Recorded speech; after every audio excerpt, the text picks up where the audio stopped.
he's going to try and go all the way around the outside. Oh, no, they come together. That's a late lunge. Fantastic stuff there.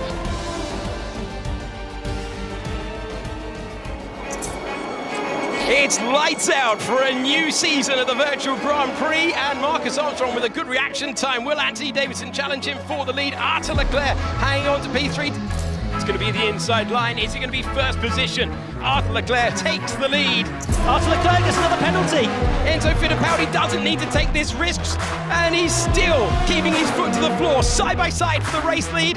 And Enzo Fittipaldi wants that position. Oh, they bang wheels as they go up the hill, and the Haas takes the lead. He's got a 3-second cushion as well.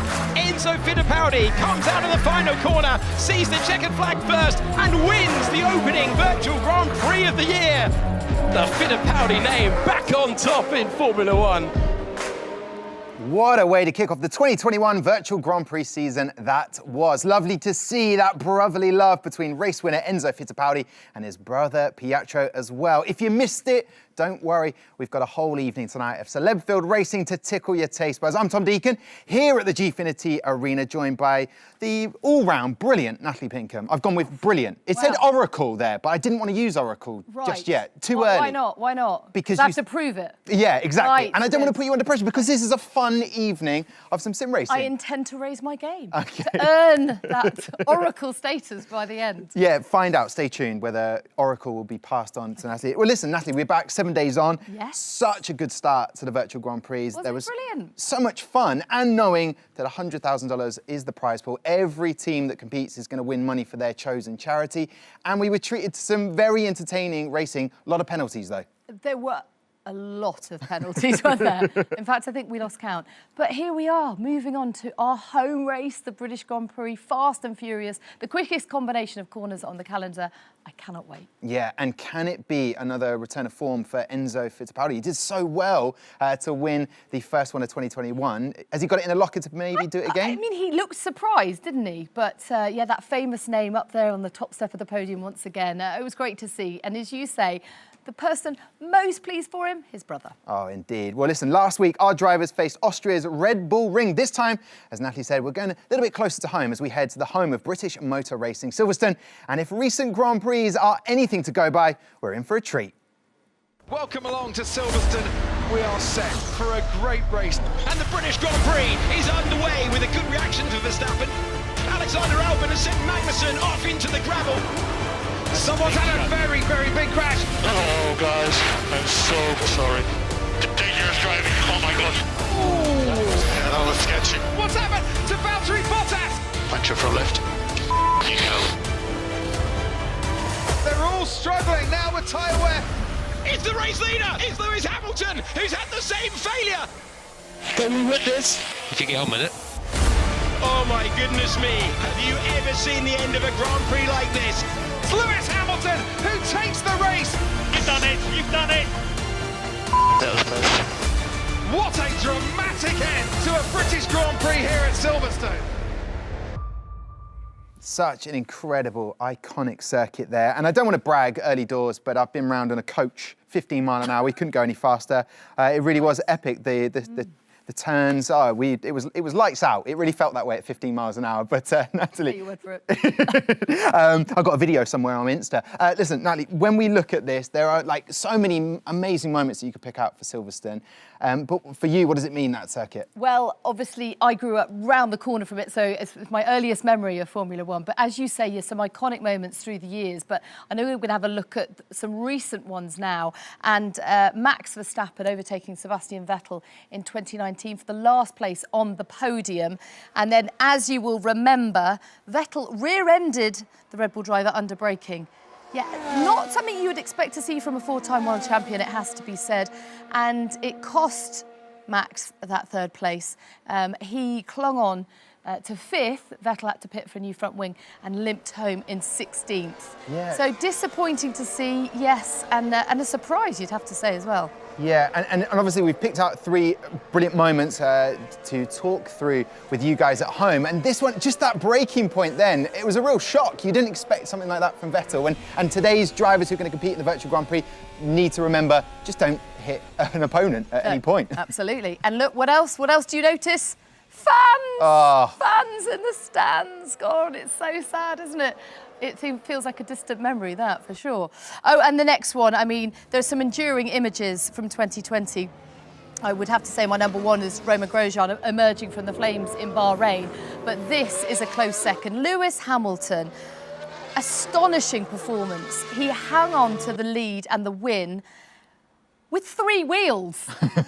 I mean, he hit 230 kilometres per hour down the hangar straight. It was absolutely incredible. Ross Brawn called it mind-blowing, and it was, I mean, it was his 7th win at Silverstone. It was a huge deal for him. Obviously, the empty stands disappointing for him, but, you know, the alarm bells were ringing when Bottas, his teammate, had a similar tyre failure on the penultimate lap. But there it goes, that left front.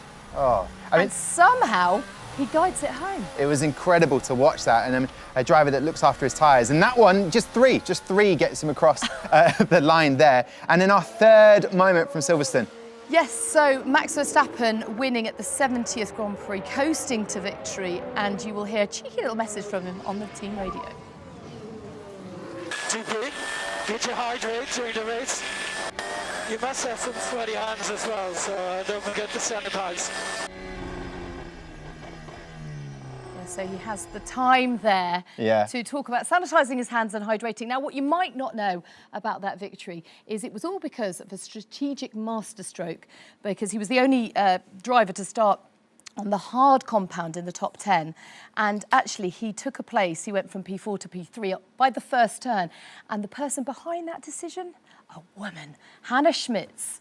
And lots of people sort of poo-pooed it, said it was never going to work, and it worked a treat. So, girls, if there was ever inspiration for you, it's from Hannah. Yeah, and you know what? I won't get into the drivers just yet or talk about them, but going to have our first female driver competing in the Virtual Grand Prix tonight as well. So, listen, I am delighted to start talking about this, that we can now be joined by someone that had had a close and personal view of some of those incidents. It's time to welcome Alpine F1 driver Esteban Ocon. Hello, everybody. Good to see you all. How are you? Hi, Natalie. Are you good? I'm very, very good. Thank you. Yeah, awesome. Excellent. Well, we were just looking back over some iconic moments in recent years from Silverstone. Is it a track that you love? You obviously finished P6. That was a strong performance last year. What do you love about the place? Yeah, I love the place. I mean, it's just one of those races that we look forward as a driver, and obviously being, you know, in England, normally, you know, we have the fans. Obviously, with the COVID situation, it's a little bit more difficult. But yeah, we had a great race on the last year for us, P6 on my side. Yeah, I look forward to drive there again. Fantastic. Silverstone is iconic. I bet you cannot wait to get racing. Of course, you've got the new team colours, the new team name, a new teammate, the one Fernando Alonso. How are you feeling? Oh, there it looks good. It looks great. Thank you. How are you feeling about it? Yeah, it's. I'm looking forward, excited. I think that's the word. Obviously, teaming up with Fernando, it's going to be fantastic to see how a world champion is working, really. And yeah, to have the new branding, some new colors, it's going to be extra special, you know, to bring the brand Alpine on the top of the step in motorsport. It's something special. So let's see how we get on. Now, what words of advice have you got for the Alpine drivers tonight? Our first female on the grid. It's very exciting times.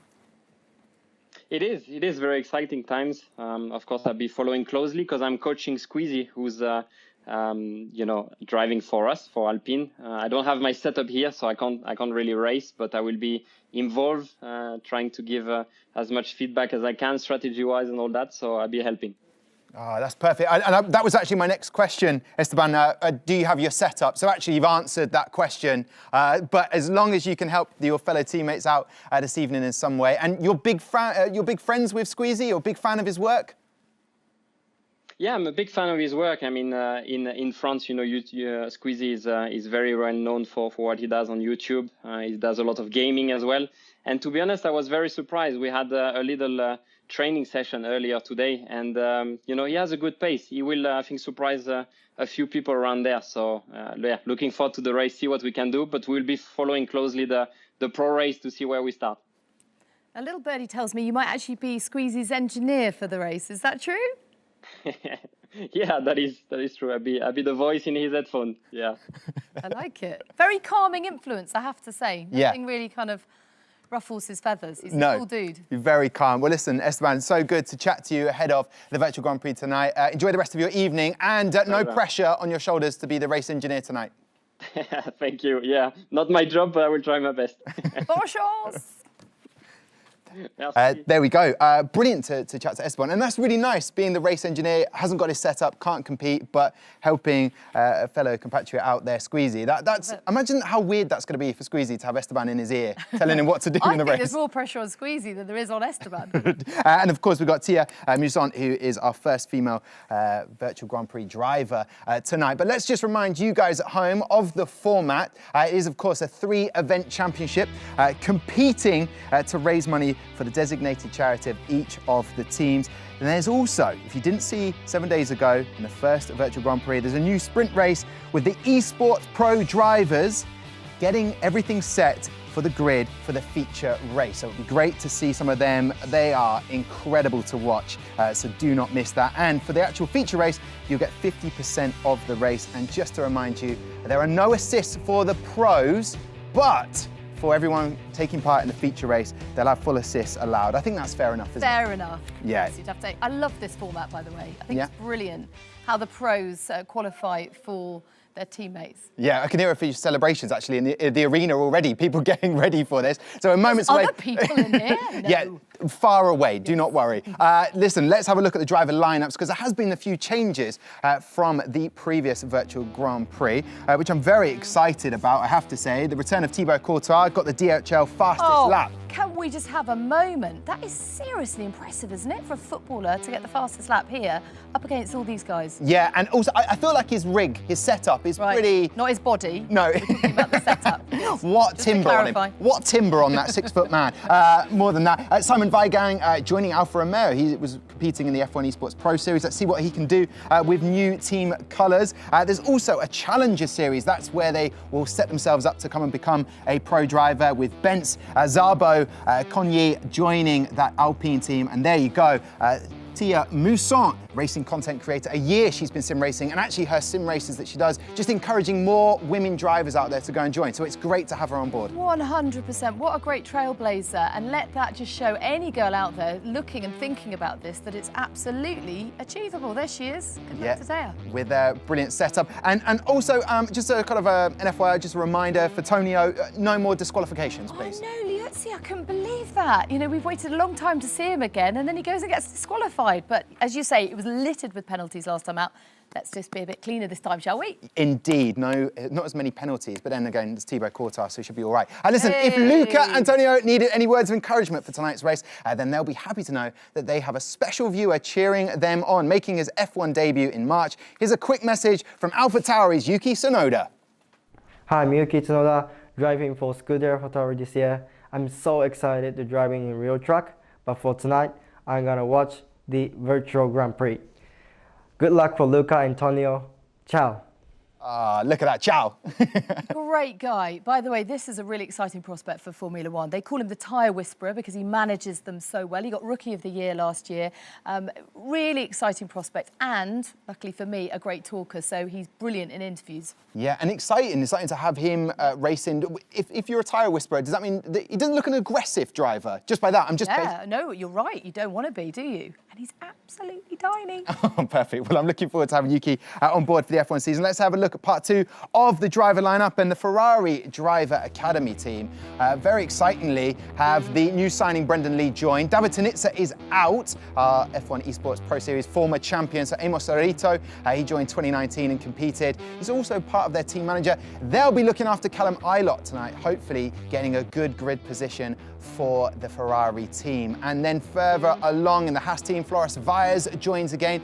Samuel Lieber is competing in the Challenger Series, just a shout out to him. And he will be representing Pietro Fittipaldi and Enzo Fittipaldi. And they did so well last week, so no pressure on Floris Vyers to get them a good grid position. And there again, Jimmy Broadbent, hopefully no Pontorinos going on this evening. And James Baldwin, the fastest gamer in the world. And it was such a great team there, so hopefully they can do another sort of impressive performance. Jimmy Broadbent said it was wild last Sunday. And there you go, Alex Albon in that Red Bull team again, being looked after by Marcel Kiefer. And he wasn't here last week, but George Russell is back. He's back. Thank goodness for that. And defending his crown. Defending this unofficial crown. Okay. But whether enough for us. Yeah, but whether he's up to match speed or not, I don't know. But we will soon. Oh, don't doubt him. Okay. Don't you write him off. I will not doubt him. I'm excited to see Callum Ilott and Robert Schwartzman in there as well. They had a really strong season last in 2020, so it's good to have them involved. Yeah, of course. So we will see them. They're coming up very shortly. We'll have the sprint race, then we'll have the feature race. And of course, up in the comms area, we will have Matt Gallagher and the brilliant Alex Jakes. Gentlemen, you looking forward to this race? Oh, we are hyped, Tom. You know how this one works. We are really looking forward to this. A format that Formula One might be looking at in the real world. What a better place than to test it out right here. Oh, it absolutely is. I can't wait to see how these guys do. I was actually watching James Baldwin's Twitch stream a little bit earlier, doing the qualifying for the sprint race, where they do a one-shot quali, and it was very, very close. So a 5-lap shootout to determine the grid. I'm down for it. And listen, with that sprint race and setting the scene, obviously we had all of us together, minus Nick Hamilton, who isn't here. We had the F1 Esports Pro Series, and they really just look so good setting those grid positions. It's a nice addition for the Virtual Grand Prix. Yeah, it's a good showcase, isn't it, for the talent that we've seen. It's good to amalgamate them into this event for the Virtual Grand Prix, but there's a little bit of pressure on. You can't do what, say, Alvaro Carreton did last week and lose it at turn 1, because he is qualifying for George Russell undefeated in the last 4 Virtual Grand Prix. I think you're right. You keep up that mutual respect between the two worlds as well, don't you? Yeah, indeed. And obviously there's a few sort of debuts for people out there. What do you make of Esteban Ocon being the race engineer for Squeezy? Well, Bit of pressure? He needed to have a rig. I mean, come on, where is Esteban? Jeez, I don't have a rig. I don't understand them not having rigs at home. God, they're racing drivers. Surely they just snap their fingers and a rig appears out of the floor. That would be fantastic to see. And the return of George Russell, that's an exciting one. He was so entertaining last year, the unofficial champion. What do you make of it to have him back? Yeah, great to have him back, to see whether it was all down to the practice or whether it's he's just got the knack for it. Different game, of course, as well. It is, yeah. So there's still going to be an element of learning for George. I wonder how much offline practicing he's been doing since he signed up for this one. But I can imagine he's going to be near the front anyway. Yeah, and Matt, immaculate in your dress code as well, matching in, blending in with the lights of the desk there. I'm not allowed to wear black shirts, white shirts, checkered shirts. It's just ridiculous. Listen, gentlemen, I'll leave it in your capable hands for the sprint race. Thank you very much, Tom. Looking forward to this one. Iconic venue, Matt Gallagher. What's your favourite corner around Silverstone? Stowe. I just sit there every single time in real life. It's brilliant to watch the cars just fly down Hanger Straight into there. You know, even in Formula 2, there's so much carnage. It's brilliant to watch. And it should be, hopefully, less penalties than last time out. But then again, Austria, I didn't really put down as a particularly corner-cutting track. Yeah. And yet it was littered with penalties. I think we were halfway through last time and it was 169 seconds worth of penalties. I don't know what the full total was, but I reckon we're in one of the 4 practices figures. yesterday, George Russell actually got disqualified for going off the road. So that's a problem for later on. Let's see the pros then. We're going to count on the lights. This is a set the grid for the Virtual Grand Prix later on. The lights go out and the sprint race is underway with Marcel Kiefer leading nicely off the line. He's going to lead into turn number 1 ahead of the Williams there, who's trying to go around the outside. Brendan Lee in P3 for the moment. First real braking zone on the racetrack from Floris Vyers, who's going to get into trouble there and heading backwards. So up to second goes Brendan Lee. Down goes Alessio to third position. Danny Beresnay is in fourth place, and James Baldwin, P5, as ever, frenetic off the start line. Yeah, lots of carbon fibre getting thrown about in the first couple of corners. Alessio De Capa there just behind Brendan Lee, who made a great start in that Ferrari. He looks good in red, doesn't he? The two-time champ of this F1 Esports Pro Series. Marcel Kiefer, what a move to Red Bull he has made. He showed some potential, some prowess in his first few sort of races and season. in the F1 Esports Pro Series, but since he's moved, he has been unbelievable, and he helped Red Bull take the championship in the Pro Series as Alessio De Capa nearly losing it through the Maggots and Beckett's complex. He is qualifying for Nicholas Latifi, and he very nearly lost it. One of the fastest parts of the racetrack. On to the hangar straight they go then, with Danny Beresne trying to move up, and it's as you were. Marcel Kiefer getting that launch off the line that he needed. Brendan Lee in the wheel tracks, energized by his move to Ferrari, I think it's fair to say, and he will be qualifying the car. Different lineup for Ferrari this time. He is qualifying for Robert Schwartzman, 4 times a winner last year in Formula 2. As over the line, here's a chance now for Josh Aduo, trying to line up Samuel Lubert, and just not a corner you want to get caught at, but great run through there. Now to turn 3 as we go into the newer section of the racetrack. Couldn't get late on the brakes. And as we go through the loop corner, he's actually coming under pressure for Alvaro Carreton in the second. Williams trying to improve the position for George Russell on the grid, but he's getting squeezed there as they go down the Wellington straight. Nothing between these two. No, we never get to see these pro drivers with absolutely just sending it for 5 laps. There's usually some element of strategy. You can see Adowu has lost part of his front right end plate there on his front wing, so he's really struggling. He's going to be losing time through every single corner, and the cars behind him are just getting caught up, held in this train. And fortunately for Carreton, he's through in 7th, and Libert has lost touch with Baldwin as well, so I imagine there's a bit of damage in this field after quite a frantic first few corners. Marcel Kiefer qualifying the car for Liam Lawson, the Formula 2 driver of 2021. Brendan Lee right now about to put another Formula 2 driver for this year, Robert Schwartzman, alongside on the grid. And a little bit like we saw from Austria 1 week ago, frenetic opening laps, and then the top 3 really going to work to extend the gap behind, though, very, very tight. And how much you prepared to risk, because these drivers are all going to be working with their virtual GP counterpart later on. Apart from Esteban Ocon, who's going to take the place of the person in the air for Squeezy. We're on lap 3 of 5. Can anyone make a difference later on? Interesting point that you mentioned, Matt, about the fact that normally we see them quite circumspect, just absolutely relentless with their consistency. Here, send it. Let's find out what happens. Marcel Kiefer coming under a little bit of pressure now. DRS open for Brendan Lee. To make the move, not able to shape for a move into Brooklands. There is Marcel Kiefer, race winner in F1 Esports, and he makes his way onto the old pit straight with a decent advantage at this stage, but it's not a comfortable advantage. He's not going to get clear of that 1 second gap. Yeah, Brendan Lee in the slipstream through the last couple of corners, so closing in on Marcel Kiefer, but this is where he'll struggle with the dirty air ever so slightly. Marcel Kiefer needs to get a good exit down towards Hangar Straight and Stowe Corner. Brendan Lee, DRS wide open, might have an opportunity on Kiefer here if he looks to the inside. Is he going to send one? No. He had momentum, but decided to tuck back in there. Kiefer's going to be under a lot of pressure. Remember what we saw earlier on? Ferrari into the back of Red Bull at the Vale chicane. It's not going to happen this time, but he's right there now. Kiefer will be comfortable, but he's not going to be pleased that the Ferrari is making that sort of a difference. Brendan Lee just looking to take that pole position by winning this sprint race. How comfortable is he on the brakes about now? Now, Kiefer's got the legs on him in this opening part of the lap. James Baldwin hanging on very nicely as well. World's fastest gamer, as Tom Deacon mentioned earlier on in the show. Doing a very nice job just at the tail end of this train. And, well, with DRS active, I imagine this fight will go all the way down to the final corner. Brendan Lee actually looking up the inside of Kiefer. There he is, Brendan Lee takes the lead, and that's a change for the driver who's going to be on pole, then using the DRS. And the Ferrari gets past the Red Bull. Robert Schwartzman now looking at starting this Virtual Grand Prix at the front, but Marcel Kiefer's not going to take that one lying down. Here we go then, into Copse Corner, able to follow all the way through. How brave are you feeling into Maggots, which very quickly becomes Beckett's Corner. The top 3 basically glued together as we go through there. And Brendan Lee will lead them on to the Hangar Straight, having made that move for the lead that puts Schwartzman up to P1. Now, Marcel Kiefer trying to respond for Liam Lawson. How brave is he feeling into Stowe? Brendan Lee felt the need to offer that defensive shape.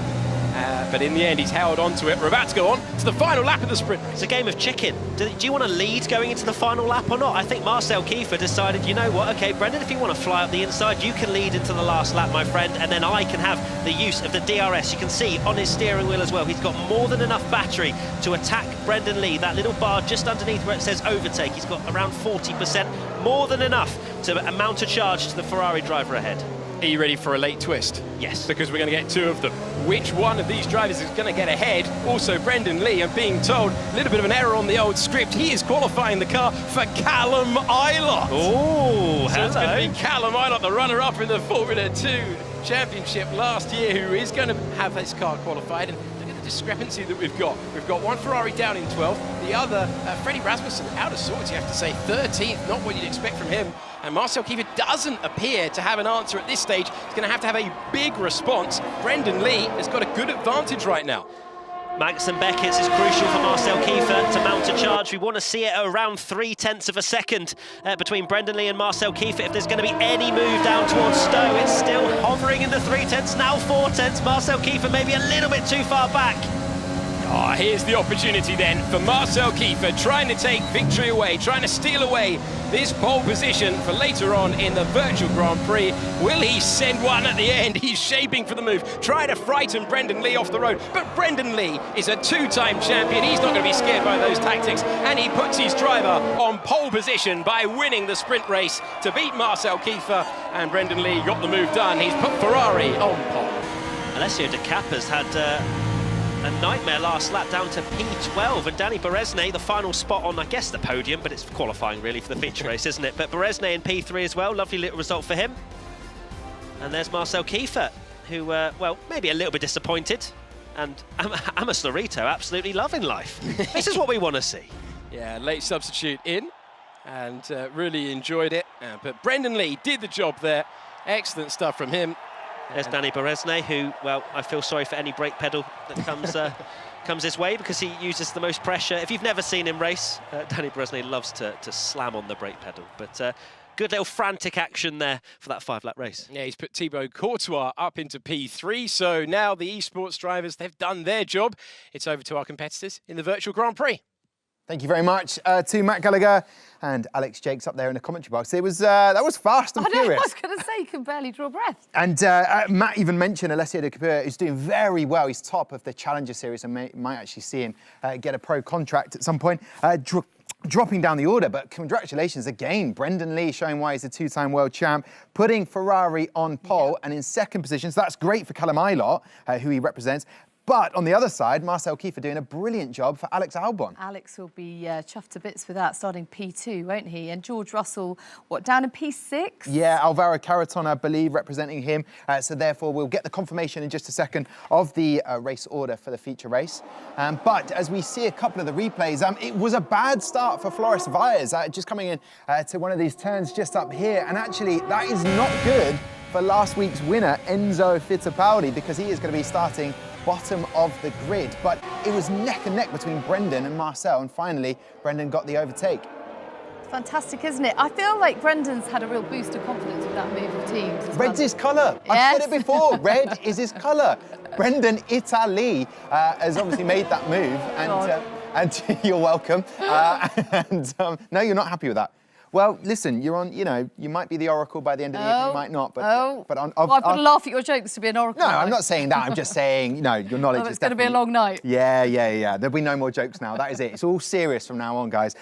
But a fantastic start for Brendan, and really doing a great job. And he did that last week as well. It's just whether Callum Ilott can turn that into more points for his team. Because don't forget, Ferrari are the money that they will raise from this competition will go to save the children. So, and every team will get money to go towards their charity. But Brendan's doing a great job at that. Yeah, he really is. And this competition's got a bit of everything, hasn't it? The ultimate teamwork, it's got the charity element, it's got pressure for both, but a really enjoyable experience. It's great. Okay, let's have a look at the top drivers then from that screen. I'm being told it can now appear, which is brilliant. So there you have it. And again, I'm looking down at P14. Freddie Rasmussen's, what's going on?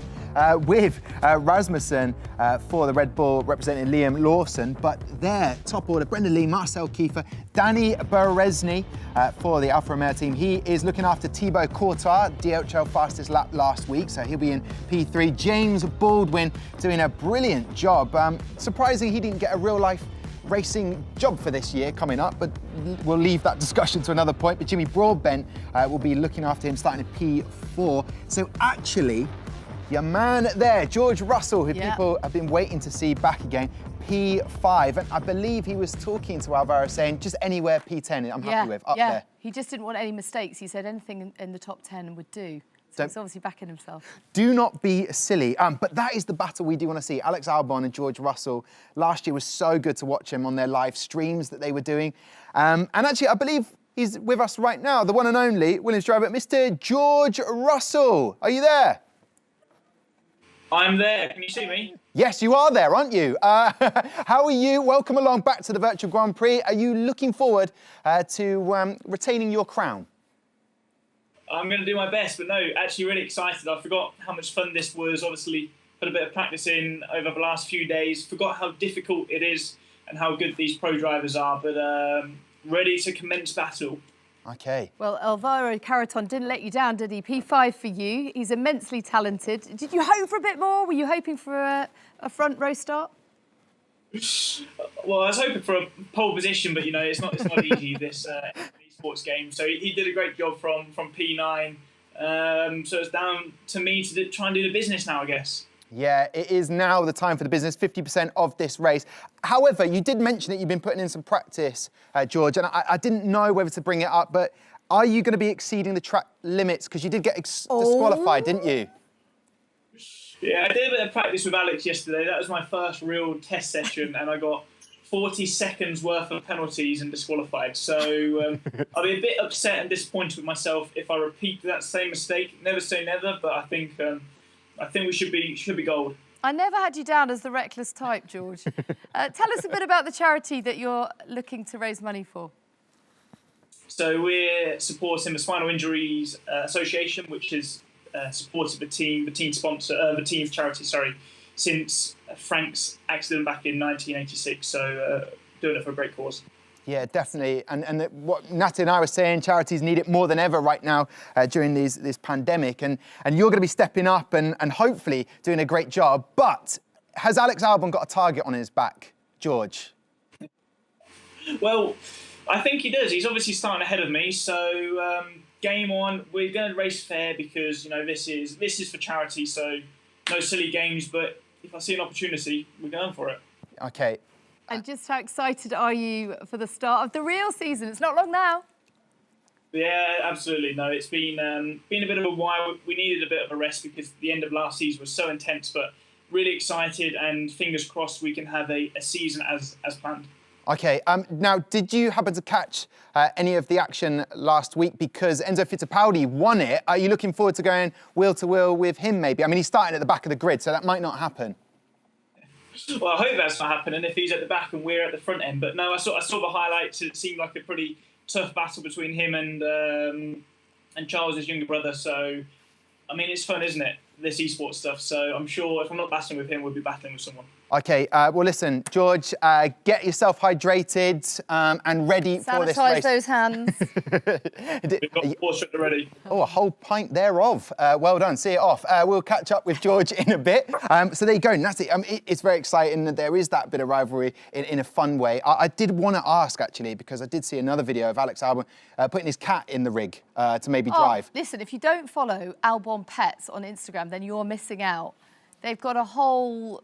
What do you call it, a menagerie? A menagerie of cats, yeah. A litter. A litter of cats? Or just a litter. Yeah, I'll make it more complicated than it needs to be. But they're very funny. Lovely family, the Albons. So we're going to have that battle unfolding. Enzo Fittipaldi is going to be a little bit frustrated. That brotherly love and support's there, but unfortunately, Flores Valles got into some collision. Happened? I think he spun off or made contact with someone else. He's now further down the grid, which gives George a chance to retain his crown. But 5 laps isn't much, is it, to prove yourself? Especially around a circuit like Silverstone. The pressure is seriously on. But in saying that, George steps into this. obviously getting disqualified is not what he wants. And I feel like maybe he's not quite up to speed. If you're watching at home thinking, George has got this is in the bag, after watching him, I don't know if it is. I really don't know. No, I wouldn't be fooled by that either. And obviously, also competing today, we have our first female driver in the Virtual Grand Prix, Tia Mousson. And a little bit of pressure for her stepping in for the Alpine team, but then again... No, I don't think so. You know, perception's everything. And I think a lot of any girls watching this that are interested in racing should be really encouraged by it. At the end of the day, she's not here to make up the numbers. She's talented and she deserves to be here, and I really hope that she's a bit of a catalyst for more girls to come through. There's no reason why it's not 50-50 grid with women. Yeah, exactly. And obviously with her streams that she puts out, a year she's been doing it, the numbers are picking up. So hopefully it will be the start of something. Well, we've deliberated enough on what could potentially happen. I can't wait for the George Russell and Alex Albon battle that is hopefully going to ensue. But we now have to pass up to the commentary area for Alex Jakes and Matt Gallagher to take over. Gentlemen, this is going to be an exciting race. It certainly is. We have a mixed-up grid due to the way that we've qualified the cars, but we've got some very, very serious contenders out front. Can George Russell keep winning Virtual Grand Prix? Well, before we get to that, George Russell told me to roll up my sleeves on his Twitch stream, so I did. There you go, George. Apparently I'm looking smart, but he wasn't liking the look of the long sleeves. So pretty extreme yeah, roll-up. Well, I mean, I know I've literally gone full roll-up just for George. So, but yeah, back to George. Very excited to see how he does, and I don't think he's going to get disqualified. That's for practice, isn't it? Happened for Liuzzi last week. He's looking to avoid that. He is 7th on the grid for this race. At least we think it's Liuzzi. 7th on the grid for this one. Half distance, fairly long way. Very difficult to avoid those errors. Who is going to manage then to find their way to the front? It is time for the second Virtual Grand Prix of the year. Lights out, and we are racing at Silverstone. Good getaway for Callum Ilott to get off the line. Now, who's going to be second? Looks like Thibaut Courtois is side by side with Alex Albon. Now, Albon trying to maintain that second position that he had, and he will outbrake the Alpha. How brave is he feeling in the background? Already up to 4th place. George Russell. Then it's Pieface losing a couple of positions at the start. Ben Daly. And there was a problem in the background there for Ben Daly. He was falling down the order. Cars absolutely everywhere, but Callum Ilott with the leaders. Albon defends from Courtois, who's feeling very racy indeed, and he can't find a way by. Alex Albon hanging on to 2nd place, all the while George Russell trying to pick these two off. Differing strategies as well at the front. Ilott going for the quick, fast. I'm going to start on the soft tyres and just bolt away, which he's doing a fantastic job of on this first lap. Almost a second clear of Albon, who Courtois is all over the back of Alex Albon, looking into Magnus and Beckett. Here comes the Real Madrid goalkeeper trying to go all the way around the outside, and that is absolutely fantastic. Courtois past Albon. He's got the softer tyres on, but man, did he use them to great effect. He is up to P2, and Albon won't like that. He'll want him back immediately. Where's Thibaut Courtois come from? What a brilliant move. I knew that he had potential from last season's Virtual Grand Prix, but my goodness me, up to P2, making that great grid position count that Danny Berezne got for him. P2 at the moment. Can he then get in within the DRS range of Callum Ilott to then just drag himself away from these medium runners? But Albon's coming back at him. Albon trying to make the move into turn 1. He had the momentum. There's nowhere to really use it through there. Turn 3 will be the best opportunity as he goes into Village Corner and he tries to retake that 2nd place. How brave is Courtois feeling? All the while, George Russell, the driver we go on board with, is saying that'll do. He's on the same tyres as his good mate Alex Albon. He's looking to try and take 3rd place as they go onto the Wellington Straight, and the Williams driver looks to have the inside line. He's got P3, and all of that battling with the Real Madrid goalkeeper has helped George Russell get ahead of Alex Albon. And all the while, Callum Ilott now 2 seconds clear of this fight for P2 at the moment. It's brilliant to watch. Thibaut Courtois using those soft tyres to his advantage. You got Pieface up in P5, then the Fittipaldi brothers in 6th and 7th, so they've put themselves into contention as well, and this is brilliant to watch. I love this. So George Russell on the same tyres as Alex Albon. George Russell trying to get on terms with Thibaut Courtois, and the Belgian goalkeeper has just grown in confidence all the time. He's been put up the grid with a super qualifying effort earlier on in the sprint race, and now the Williams driver trying to pick off the goalkeeper ahead. In the background, Pietro Fittipaldi going around the outside of Pieface to take P5. So all the while, the battle for second place continues. It's going to give an opportunity to Fittipaldi to come back into play, and Albon will not be pleased to have been shuffled back behind these two, having started on the front row. Callum Ilott, he was absolutely rapid around this circuit in Formula 2 last year. He's picked up with exactly the same pace in the Virtual Grand Prix. Yeah, it's working beautifully at the moment.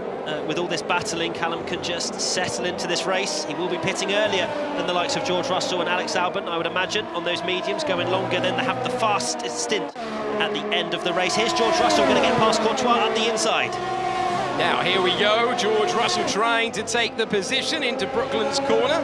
And by the time he gets to Luffield, Courtois like, nope, I'm at the front. This might not ever happen again. But when the power is applied, it's George Russell up to P2. Now, can Alexander Albon, who went around the outside of an Alfa in the real thing here last year, trying to dive to the inside in the Virtual Grand Prix and take third place, and he runs Courtois off the road. George Russell P2, Albon in third now, Courtois down to fourth. Albon was fantastically quick around Austria as well, but he had that problem. He had disconnection issues and so on, which put him towards the back of the field. But now he's running in P3. He's got a great chance at winning this race, as he will have his faster stint in the second phase of this race, and he's with George Russell. He has the benefit of the DRS. These two can work together if they want to try and catch Callum Ilott. I don't think they'll start working together in the slightest. Good friends, these two, and I'm sure they will relish in the battle between them, as Thibaut Courtois trying to hang on at the moment as Callum Ilott sets the fastest lap of the race. Those soft tyres still working very well. Let's see if Pietro Fittipaldi can get through for the time being. In a moment, we're going to take another look at Thibaut Courtois getting past Alex Albon, because it was absolutely fantastic. And let's check in then. We're going to listen, in fact, to the comms between these two. Let's check in with the drivers currently battling. By a professional goalkeeper. Amazing, amazing. And Albon would have known that the moment that Courtois is like, no, I'm going to hear about it. George Russell loving that just as much as Thibaut Courtois did. Oh, that is amazing to hear. That's the beauty of these Virtual Grand Prix, isn't it? You don't have the banter between the drivers when they're in real life, because they can't talk to each other. I'm sure they probably wouldn't either, as it's high-octane stuff, but I'm not sure we broadcast a minute of that if they could talk to each other in the real thing. Definitely been in production meetings where that's been suggested in the past. No way. So you never know. Maybe in the future we'll have, like we have now, George Russell and Alex Albon able to talk to each other. Now, Pietro Fittipaldi trying to move up to fourth position. It was his brother taking victory 1 week ago. Haas on the top step then. Can the driver who started a couple of Grand Prix at the end of last year manage to emulate Enzo, who's only one place behind? He's on the soft tyres. We'll just check in what Enzo is on as well. Right now, Russell and Albon with the big opportunity, you'd have to say. They're on great tyres. The gap isn't too much, and they're going to get the soft rubber later on. Will they work together? Will they start tripping each other up? That's the big question. Well, I hope that they will start battling at some point. Whether that will be a little bit later on in this race, time will tell. I was watching Callum Ilott's Twitch stream a little bit earlier on before we went live, and he didn't seem to like looking at his chat or anything like that, any sort of distraction, and he was sideways. So I think Callum will be full focus to try and keep this lead at the moment, and I imagine probably ignoring all of his viewers. So I apologise on behalf of Callum. But it's great to see him out in front, someone who was potentially going to get a Formula 1 seat, didn't work out. But it's great to see him involved in this Virtual Grand Prix series, and very quick and competitive as well. Now we take a look a little bit further down the field. Ben Daly was sideways on lap 1 and lost a few positions. Now settling himself in P7. Robert Schwartzman, there you can see, bottom left in his Ferrari gear, running in P8 and quite comfortably at the moment on the medium tyres as well. Yeah, Robert Schwartzman, a 4-time winner in Formula 2 last year, returning to the championship in 2021. Part of this Ferrari driver academy. As is Callum Ilott, test driver for Ferrari's Formula 1 team this year. Robert Schwartzman expected to be one of the leading contenders for the title. He is a driver that Ferrari rates so very highly. Didn't quite work out for him in his rookie season. He's hoping to come back and do what Mick Schumacher did last year and win in his second campaign. Currently in 8th position with that tyre advantage. Could be a race that comes back to the Russian driver. Fortunately, looking at these time intervals, but more crucially the penalties, we're not seeing a litter of them just yet. Lap 6 of 26, I think by this time everybody had a penalty almost last time round Austria. But Lawson, Pieface, Salvadori, Liuzzi and Taya down in last place at the moment, all have penalties to their names. That's what the black and white flag means. So right now we don't have any at the front, but I think as Callum Ilott starts to get pushed, I saw him getting a few penalties when he was practicing earlier. It's so easy to just cut a corner just ever so slightly, millimetres, and the game will warn you, and only 3 times into that you'll get a penalty. I believe these two are working together as well. I can't imagine Albon hasn't taken advantage of his DRS yet, and you can see when you look down on the steering wheel, just as I mentioned in the sprint race, that bar just below the overtake that you can see is pretty much full. So he's got almost the entirety of his energy in his battery, the ERS system, to deploy. So he's saving it right now, ready for an attack later on. And that's what we saw last year when Alexander Albon took victory in Interlagos, which is our next event. Here's a move for Ben Daly. And after the heroics of Thibaut Courtois earlier on, he is falling back at this stage. Ben Daly in the McLaren gets himself up to 6th position. No sort of banter like we heard earlier from George Russell to Alex Albon. Unfortunately, Courtois falling back, in fact, now down to 9th. So he's made a mistake in those last couple of corners, and he's really falling back on those soft tyres at the moment. I wonder if he's overheated them, which is something you can do. If you start sliding too much, the core temperature of the tyre goes too high. And, well, you just start to lose grip and therefore lap time. And the medium tyre runners will start to come into their own now as these soft tyres begin to fade away, especially with the ones pushing too hard. Alex Albon still in the wheel tracks of George Russell, but not attacking at this stage. They've had the luxury of this for a couple of laps now, and Pietro Fittipaldi desperately trying to change all of that and get involved. Pietro on that soft tyre, so has to take more out earlier on, and that could interrupt the momentum, interrupt the flow for Russell and Albon. Alex Albon, a 2-time podium finisher in Formula One. We're looking at him from the rear view of George Russell. Checking in with George, bottom left, and he looks pretty chill. Absolutely in the zone. No sort of remarks, or that was full confidence and concentration through Magnussen Beckett's. And he's wearing shorts as well, so can get pretty hot in the sim rig. I mean, to be fair, who would wear trousers in a sim rig? I don't think many people would. But yeah, as you were mentioning, Fittipaldi brothers, right on the back of this train now. And both of them being on the soft tyres, so there will be an element of undercut from the pair of them, which could see Russell and Albon fall a little bit further behind. Right, let's check in with more team radio from George Russell and Alex Albon.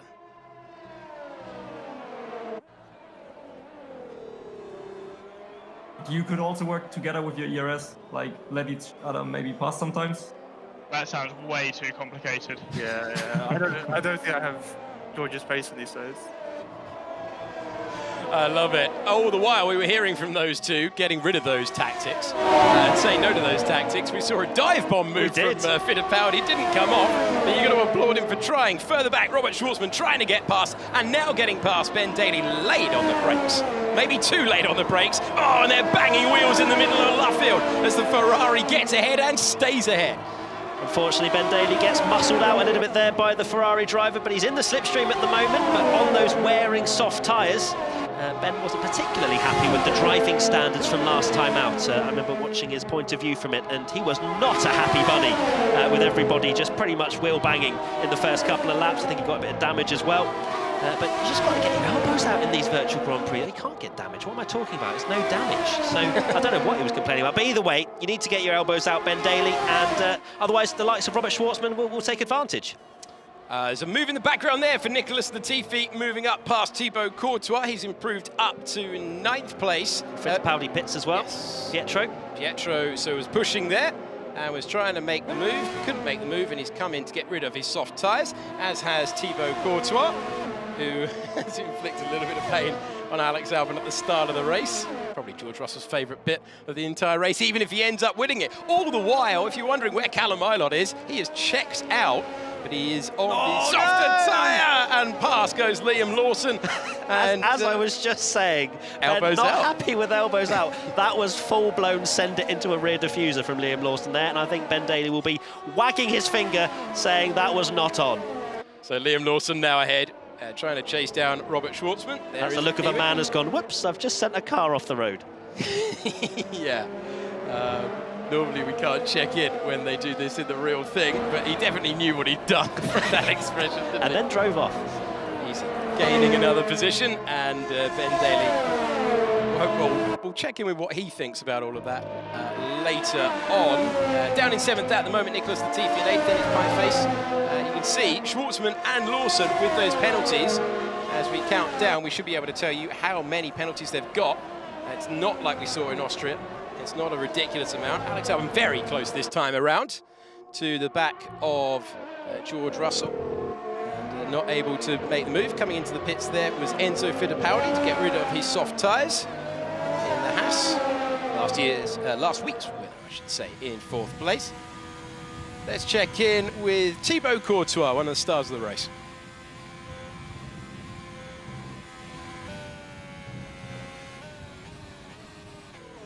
Did you full spin? No, not full spin, but I lost 2 positions, one to him and one to Liam Lawson. So there was a little bit of an error from Thibaut Courtois, which we thought we saw in the last couple of corners. The man speaking to him is TRL Limitless, who is a racing content creator and highly skilled on this game. That used to be my enemy, pretty much, back in 2013. It was me versus him for the championship. And official title, yeah, is it? Yeah, exactly. Official enemy.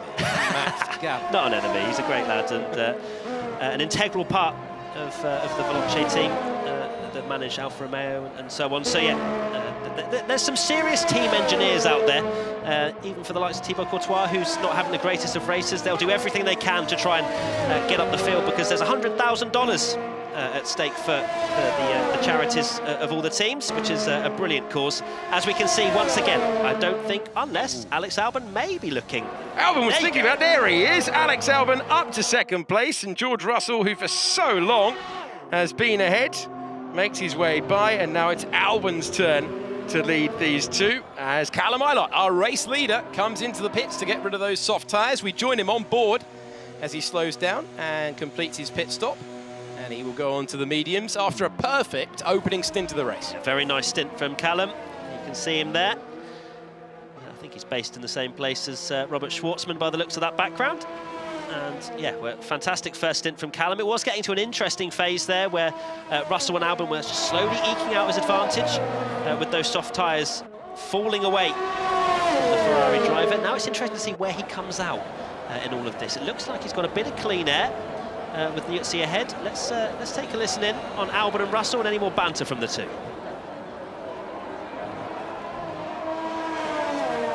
Maybe. All I heard was maybe. That's all I heard. I'm going to just assume there was more and it was hilarious. Yeah. Let's go with that.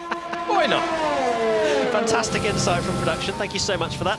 Russell still within 1 second of Alex Albon, as you can see. And it looks like Albon's getting on with it.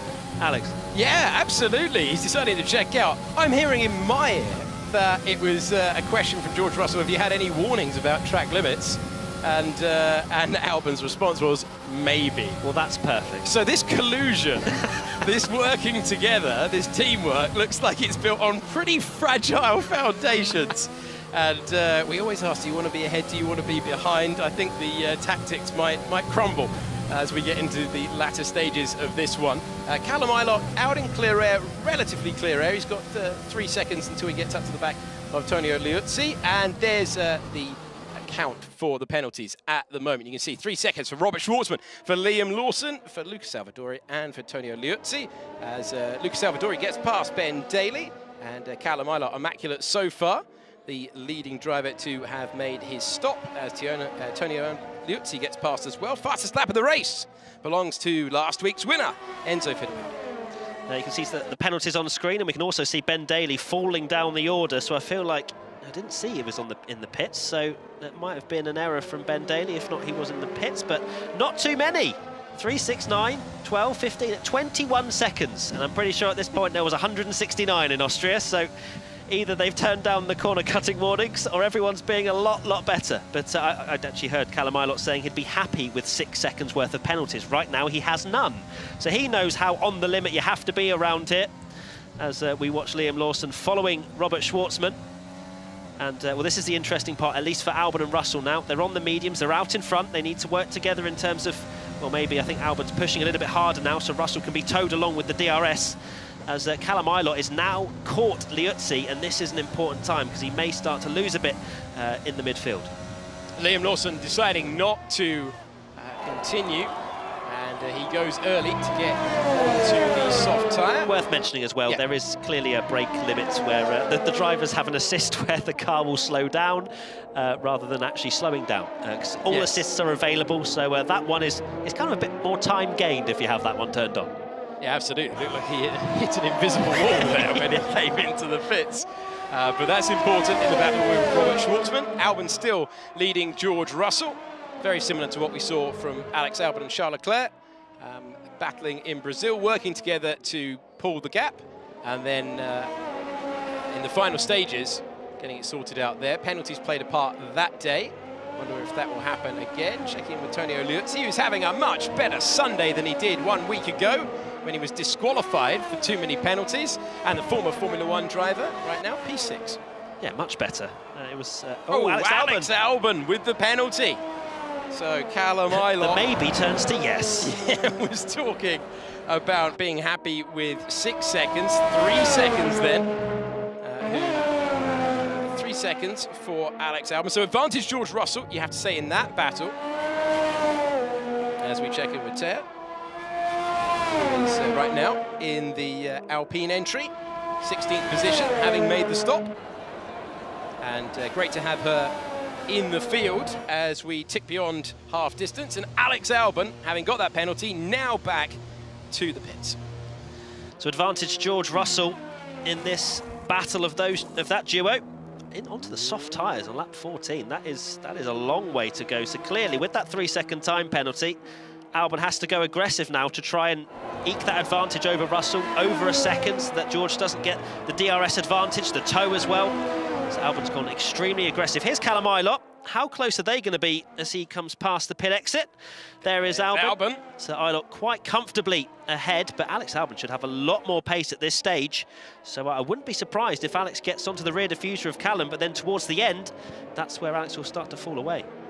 Yeah, about the same sort of gap that they had earlier on. And Ilott maintaining track position over Albon, but Albon has that option of the softer rubber, and so doing the stints in reverse, and Albon with that 3 second time penalty as well. So attacking driving very much required in the next few laps for Alex Albon. Yep, needs to get track position and pretty much strive clear. A man I want to talk about actually is Jimmy Broadbent. We usually expect at least 10 positions gained on the first lap from Jimmy, but it's been a bit of a quiet, slow affair for Jimmy. Down in 14th at the moment, no penalties to his name. Here's George Russell into the pits as well. This is going to be crucial because it's not that much of a gap between Alex Albon and Enzo Fittipaldi. George has gone an extra lap. Enzo and Pietro both on fresh mediums. And this could be rather close. Be interesting whether this was the plan or whether this is a response to what Alex Albon has done. Say goodbye to the mediums, say hello to the softs, and back out he goes. Robert Schwartzman also in the pits as well from P2. Now, where does George Russell exit? Rather unusual pit lane here at Silverstone. Callum Ilott has gone through, and so has Alex Albon. He's got that 3 second time penalty. You can see George Russell comfortably within that margin at the moment, but it wasn't very comfortable between keeping the margin over Enzo Fittipaldi, who we go on board with right now. He's on the medium tyres, and we'll see if that was the right way to go. Strategy is going to play out as we tick down to the end. Right now, Callum Ilott, that gap is coming down sizably, isn't it? That was around 2 seconds. It's now 1 second between the Ferrari of Callum Ilott and the Red Bull of Alex Albon. That was the strategy for Alex Albon and Marcel Kiefer, who's his team engineer, from what we gathered on that team radio we heard earlier, where they didn't want to do the ERS strategy. But here's Alex. He's almost within DRS of Callum Ilott. And we've actually got some team radio from the race engineer I've just mentioned. These guys. Yeah, we just have fastest lap. You are at least matching their pace. This is awesome, guys. Enzo is a tiny bit quicker. So Marcel Kiefer there, very, very pleased. He's meant to be just working with Alex. Yeah. He's working with George as well. George has charmed him into a bit of help as well. And they're all on the same stream, they're communicating. And Albon has really got these soft tyres to work. Fastest lap of the race, chasing down Callum Ilott. He's got to get past and he's got to gain 3 seconds on him. And and Ilot's got to keep it clean as well. So Alex Albon now behind after the, let's say, disappointment earlier on of being passed by Thibaut Courtois. Suddenly Alex Albon looking in a great position, great pace. Can he gain the margin he needs over Callum Ilott, if indeed he can get past him? Catching is one thing, passing quite another. It is indeed, but look at the pace difference right now that Alex Albon has. He needs to utilise those fresh softs that he has on his car at the moment, as they will only get worse over these next 10 laps, and you can just see the difference in traction. He is all over the back of the Ferrari of Callum Ilott, and I imagine after Maggots and Beckett's this could be quite an easy move, if not before. Yeah, let's see if he risks it into Maggots' corner. Ilott ahead of Albon for the moment, but for how much longer?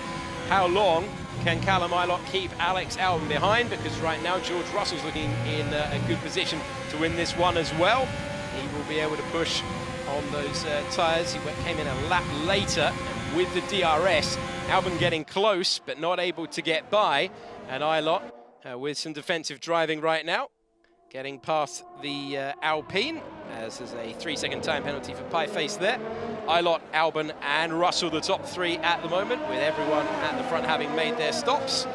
And we will see Albon heaping the pressure on now. Are we about to see a change for the lead? Another time penalty for Antonio Liuzzi. Here's the moment for Alex Albon, who's going to get ahead on track, or is he? He's going to go around the outside, turn the outside line to the inside and turn it into the race lead. Albon takes P1. Now, how quickly can he pull away from Callum Ilott? Can he build a 3-second lead over the Ferrari? Can he build a 3-second lead over this man, George Russell? Lovely little move from Alex Albon there. He's taken the lead, but the question is now, how much energy does he have left to deploy in order to defend and also push away from Ilott? Because right now, Callum Ilott's kind of the stopgap between George Russell and Alex Albon. George on those fast, soft tyres as well. Right now, you have to say George Russell is looking the best to win this race at the moment. Callum Ilott on those medium tyres, just not providing the grip that he needs at the moment, and Alex already 6/10 clear. If Callum can get through the Maggots and Beckett's complex under a second, then he will have the use of DRS to defend from the Williams driver that we're on board with right now. So you hear the beep there to say that it's DRS. Ilott's got the DRS from Albon as well, so the impact lessened there as the Williams closes up under braking. This is going to decide things. Lap 17 of 26. These three know each other very well indeed, having come up the racing ladder together. Robert Schwartzman has a 3-second time penalty in 6th position, up against Liam Lawson. He's not too far away at all. But now, Callum Ilott, who started from pole, parachuted into this one. Oh, thinking about the move. George Russell not able to get ahead for the time being, and every single corner that Ilott is able to hold up Russell is helping Alex Albon right now try and build that gap. But this time there's going to be nothing Callum Ilott can do, because George Russell's got the better traction and he's got 2nd place, as he has just a second between him and the race lead. And Albon, with that penalty applied, means that George Russell effectively there, getting past into the lead. Callum not out of this though, by any stretch of the imagination. Alex has that 3-second time penalty. We know that George has also had penalties before when he's raced in the Virtual GP series. So if they push each other too hard, or George tries to get on the back of Alex too quickly, Callum could be in a good position, as well as the fact he's on the more durable mediums. So towards the end of this race, you could see the pace maybe even out a little bit. But right now, Callum just has to try and hold on to DRS. Any sort of advantage to keep him with the front two. Here's Pietro Fittipaldi. The two brothers running very nicely in 4th and 5th, but can't quite get onto the back of the front three. Yeah, these two were the other way round earlier on. It's once again Enzo Fittipaldi ahead of his brother, and these two about to go wheel to wheel. A pair of Hasses right now, and they are coming to the final corner, club corner on the racetrack, and nothing between those two. So all on the medium tyre, so this is realistically a battle for the final place on the podium. But you can see, without a penalty, Callum Ilott's got a great margin. Of course, with a penalty, that would get rather close indeed. Indeed it would. Nicholas Latifi running in P8 at the moment, after starting towards the back of the field after a disappointing sprint race. And well, Nicholas Latifi, he's got the pace. He's not quite on the level of Albon and Russell, but to be fair, he's probably just dreaming of Nutella. That's the only thing I've seen on the social media recently. And running in P8, pretty nice ahead of Ben Daly, Tiamat Marduk, racing content creator who lives on the Formula 1 game, if nobody knew, but he does. I have to get one insult in of Ben every single time. It's just, it's part of the contract. But here's George once again, 7 tenths behind Albon, within DRS. What does George do here? You know, he's got the buffer. Right now, he's winning the race.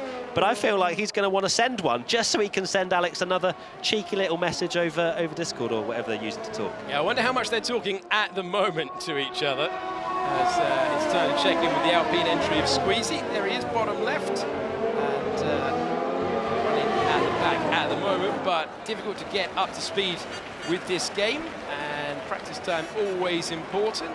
Great to have so many new faces for this Virtual Grand Prix. Esteban Ocon in Squeezy's ear. I wonder what Ocon is saying at the moment. Well, one of the things he probably would have said is don't get a penalty. But he's got one of those at least. But it is very difficult to pick up and play this game and to the highest level of Albon, Russell, Ilott and the Fittipaldi brothers. But it's great to see that the variety of streamers, personalities, whatever you want to call them, which are involved in this series. Squeezy has an enormous following. And it's brilliant to see them get involved in this series as we take a look at Ben, who I have just mentioned and been quite horrible about, but he's on the back of Nicholas Latifi and looking like he's the faster car at the moment. Yeah, Nicholas Latifi in 8th at the moment. There he is, there's Ben! And he, after a difficult mid-part of the race, suddenly much happier running in the points. And it's a 3-second time penalty for Callum Ilott, who's going to make that battle for the final place on the podium very, very tight indeed. Enzo Fittipaldi looking for a second consecutive Virtual GP podium as Albon right now can keep George Russell behind on track, but he needs his good friend to make an error here. He needs a mistake from the Williams driver. Disqualified in a test race, immaculate so far. We have seen things change late on in previous Virtual GP, but Albon, if he wants to take victory with his second Virtual GP win, having won in Interlagos last year, desperately needs an error from George Russell. Come on, George, just give us a +3. Come on, just give us a little penalty. Even Stevens, win it on the track. Well, it's possible. We've seen some late drama in these Virtual GPs gone by, and as I said, I think George will want to win this on the track. And we almost wrote him off in the pre-show, didn't we? We always say, "Oh, George," well, not we. I'm more pointing at those two down there. Maybe even Tom. Fingers. Tom doesn't mind. He's going. Tom's not loved that piece of commentary. Yeah, but you know, you can't write George Russell off. He is an unbelievable talent, and he told me to roll my sleeves up, so I did as I was told. Instructions being dished out left, right, and centre, but can he keep it clean for the remaining laps? And can he make it 5 Virtual Grand Prix in a row? That's what he's aiming to do. Is that what it is? It would be 5 in a row, or the ones he's taken part in. So bored of George Russell dominance. Yeah, give it a few years, that might actually be true and the real thing.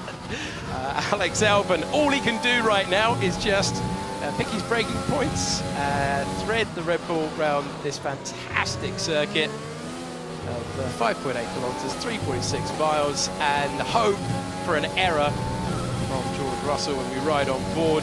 Are we going to get one? That's the question.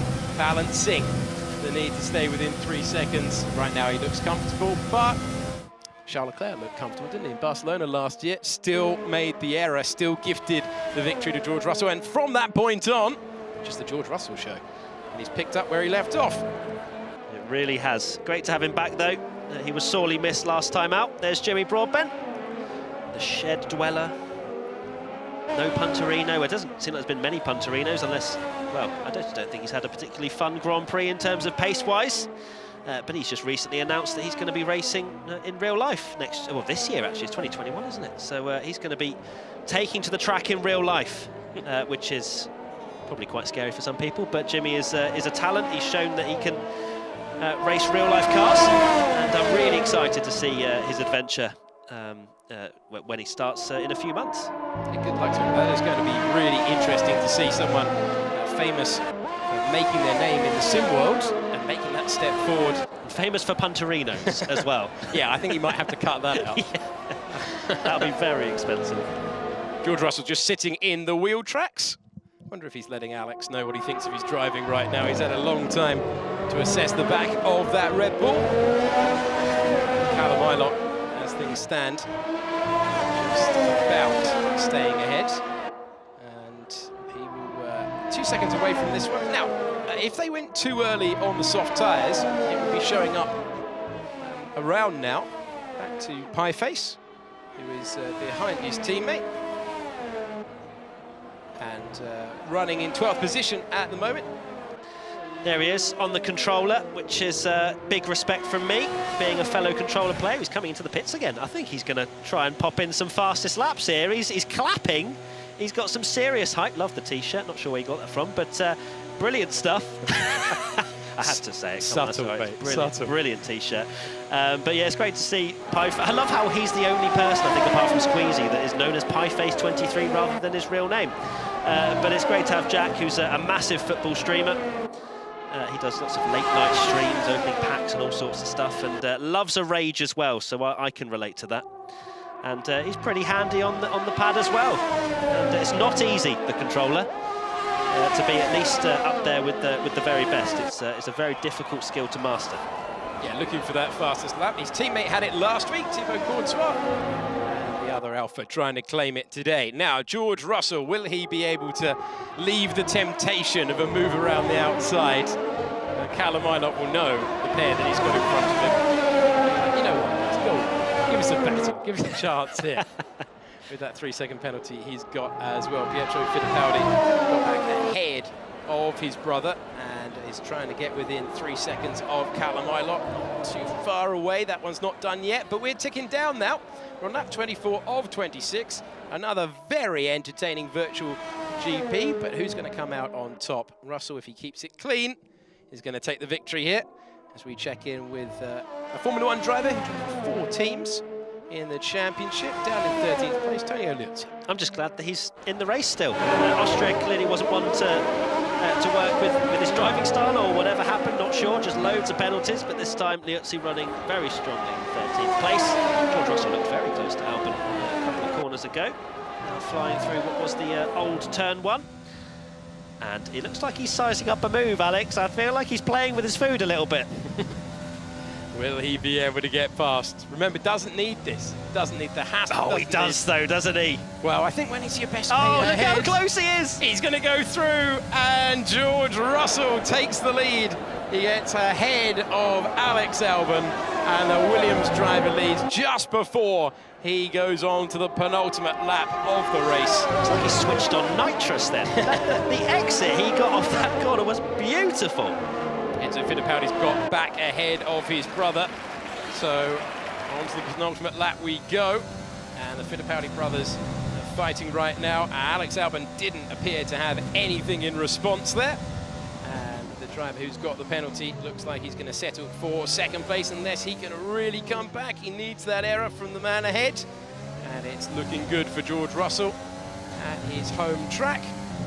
These two battled it out in Formula 2 when they were both in the championship 2018 vintage year, and that day it was Alex Albon beating George Russell. Well, George Russell about to get his revenge. He really is. He's taken to this game like a duck to water, as George. You have to remember that the virtual GPs from last time out was a completely different game. It does take a while, a bit of practice to really dial yourself in to the nuances of the game. Alex Albon absolutely sending it in. Still within 0.4 of a second. Alex still wants to come back at George here with a bit of DRS. Turn the wick up on the engine. This isn't over just yet, but George will require some kind of penalty or to lose 3 seconds to Albon in this Red Bull. It's not going to be close enough, just about going into Stowe. But it's the penultimate lap. We have one more lap to go. And Alex will want to at least send one, won't he? Come on. He's not the only one. Let's see whether he can resist the temptation. Callum Ilott desperately wants that to happen, hearing that Pieface has got the fastest lap of the race. Not anymore. And Alex Albon takes it away. He had it. It was in his grasp. Albon trying to come back on the final tour of the virtual GP at Silverstone. I was about to say, is his tyres running out? But then Alex sets the fastest lap of the race. He's got a bit of energy left, you can see on his steering wheel as well. This isn't over, at least for the victory on track. So let's see whether Alex Albon can try and force that error that he needs. He's close enough at this stage, laid on the brakes, but he can't worry George Russell. And hearing in my ear from the gallery that George doesn't have a huge amount of fuel left at this stage. He's run it hot all the way to the flag. And, well, we saw earlier on in the show that things can change late on around this Silverstone track. Albon getting very close indeed, but he has got the penalty, and he is being caught hand over fist now. So Russell might have to wave him on by. Either way, hang straight and a couple of corners to go. Can Alex Albon come back? He's trying to take the honours on track at least. Can he go around the outside? He can. But if George Russell can just stay within 3 seconds, it's still going to be victory for him. So it will be Alexander Albon over the line in P1. But when you apply the penalty, it's going to be 5 virtual GP in a row for George Russell. When the penalty's applied, it's George Russell who wins at Silverstone after a fantastic battle with his good friend Alex Albon.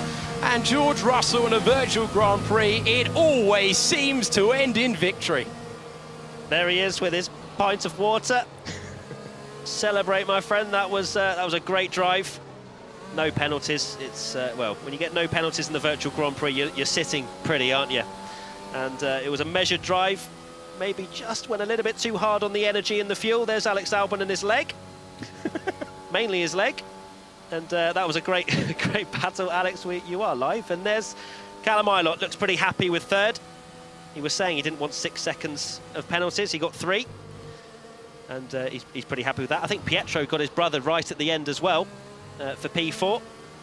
But it's just a bit of fun. I just love the Virtual Grand Prix. Lots of money for charities as well. It was a great watch.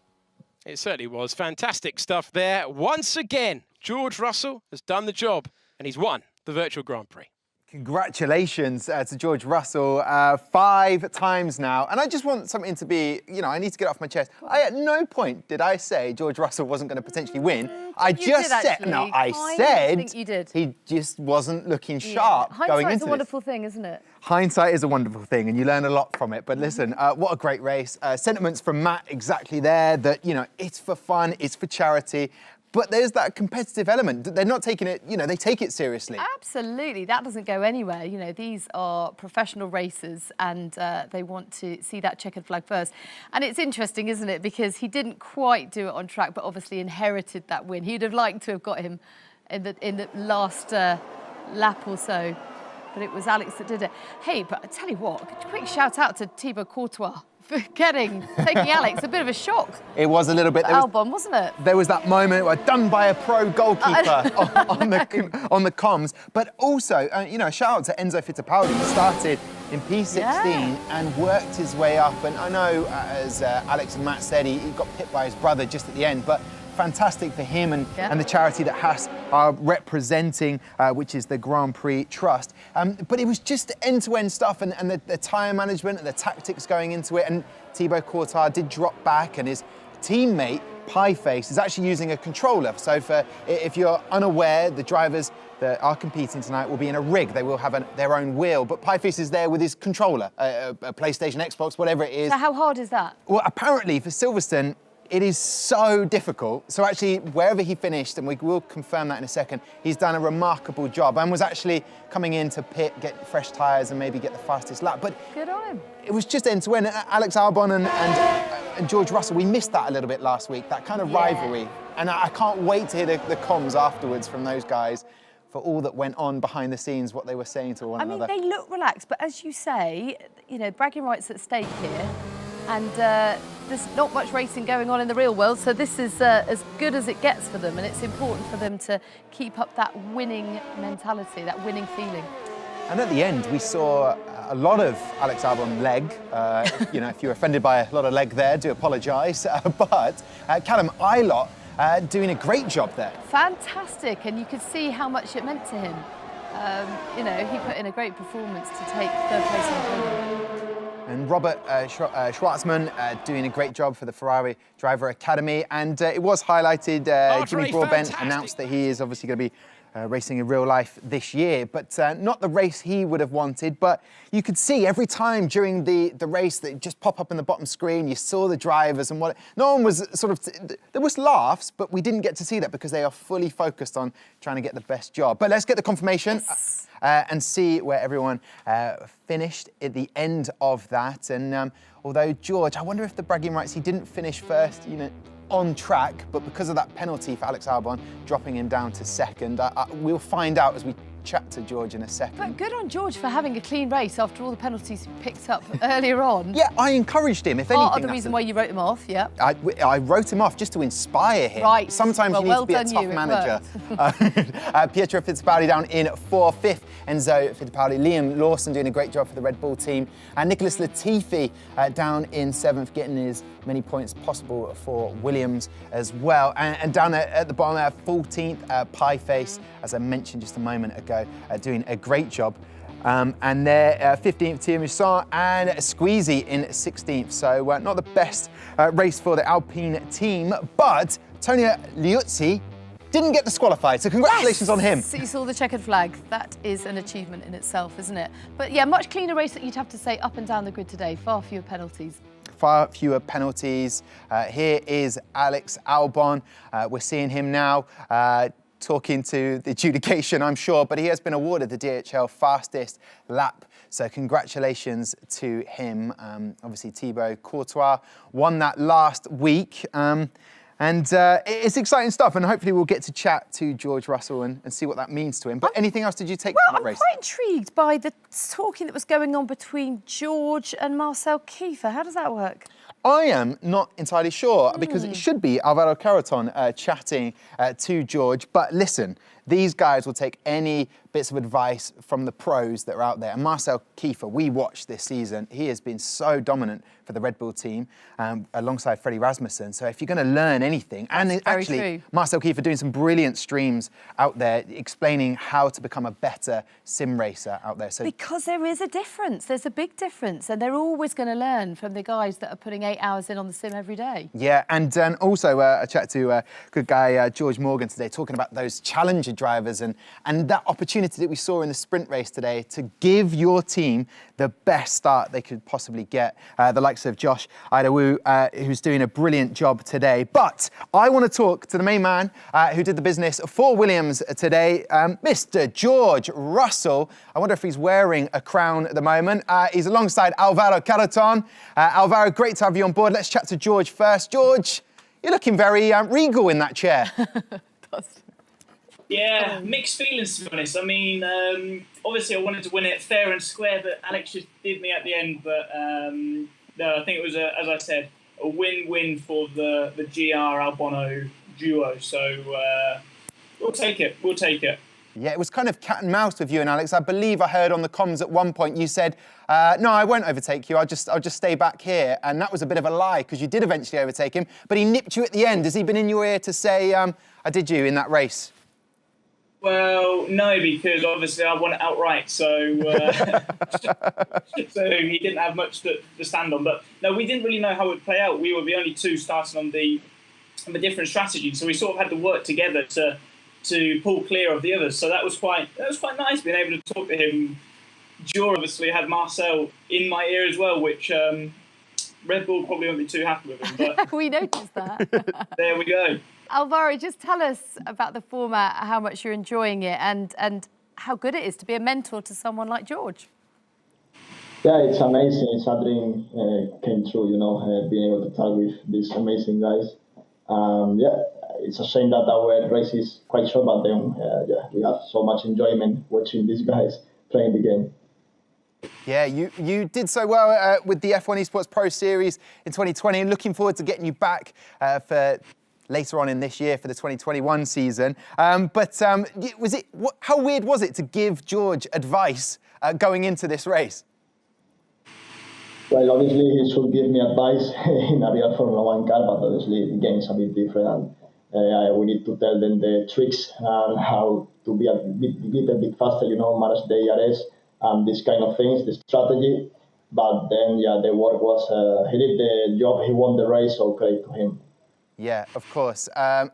Listen, George, I know it's going to be said, if anyone watches this back, I didn't try and say that you were going to lose this in any way. I feel like I'm sucking up now, trying to dig my way out of this. George, I just said, based on your training, it wasn't looking that promising going into this race. To you. I listened to what you said, and it wasn't very nice, I thought. So, but obviously your words went straight to the heart, and I listened, and I didn't get any penalties. So I appreciate the constructive criticism. It was tough love. So 7 days' time, we head to the next race. Will you be trying to retain that win and making it 6 in 6?